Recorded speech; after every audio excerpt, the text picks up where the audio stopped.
Driving through Khayelitsha to meet Funeka Soldaat, a loud and proud lesbian activist in this township, there's such a clear ambiguity between her rural roots and city life on these streets. It makes me wonder about her experience growing up in a culture with such clearly defined gender roles, and how hard it must be to find your space, even here in the city, whatever the consequences. Where we grew up was like a little village. My grandmother, and because most of the time my mom was away working, we used just to look after cattle and sheep and everything. Playing till late, not scared of anything. It was a very peaceful environment.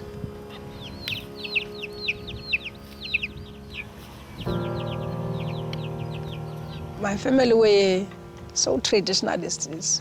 I believe too much on my ancestors. For me, I can't communicate directly to my ancestors. I believe that my granny is the one who's communicating with my ancestors on behalf of myself. I believe she's the only person who's making sure that I'm always safe. The understanding of gender roles was not an issue for me at that time. I mean, for my grand, that she didn't put him in boxes like, yeah, you're a little girl, you have to do this and this. She just always leave me to live my own life. I think I started to be conscious when I was a little bit growing. I have a sense that there was something that was different from me, from other girls. The feelings that I was having towards women. Those were things that were very foreign to my belief.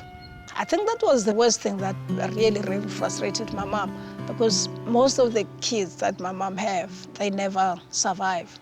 I was the only child of my mom who survived, with the hope that in future, then we'll be having this little family, Funeka having a boyfriend or whatever, then I will have another kid.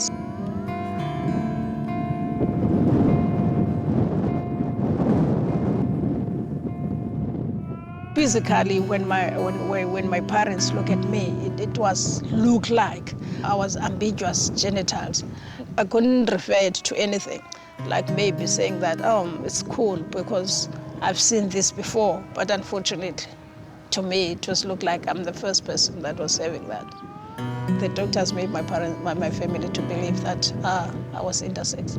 My mom really couldn't understand at that time how she can handle me being ambiguous. They didn't explain for her exactly what was happening. The one thing that she knew is that the doctors were going to make me the girl that was hoping for. But unfortunately, after the operation, things didn't work the way she was expecting. And I remember one day when she was saying I have to either choose be going out with women and then either not to be her mother anymore. So I couldn't really choose or whatever. I didn't say anything to her, but I think from then she noticed that I'm not going to follow what she was saying. And I think that was the end of my relationship with my mom.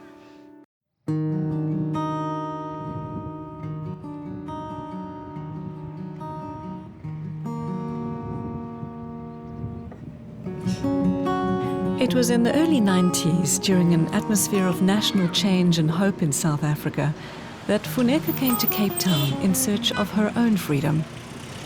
Cape Town was seen as a liberal area, and also it's a city. So I was thinking maybe, people are going to be open-minded.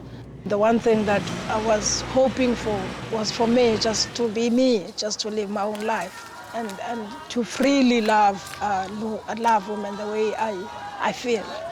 Arriving at a free gender event Funeka organised, I imagine her in the space as a young woman, long before public gatherings like these existed, ones that lobby for dignity, safety and justice.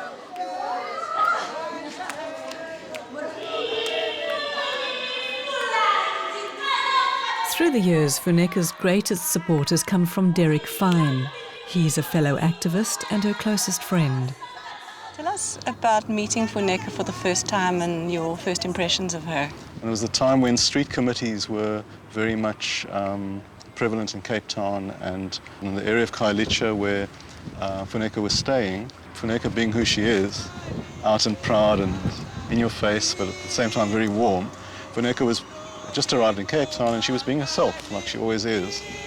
And Tommy mentioned that there were comrades in the area who weren't too happy with this black woman being really open about who she was and being an out and proud lesbian.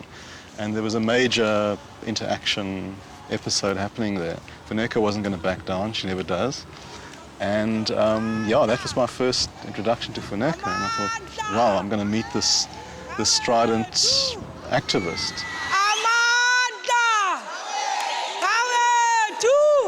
Our activism doesn't define us and doesn't define our relationship. Relationships are very much just of two human beings who've connected across many boundaries, and yet we live in very different spaces, but we have a lot in common. I started really to not stop there, to be reckless coming out, like, this is Funeka and I'm a gay woman, so what? And I really, really paid heavily about that.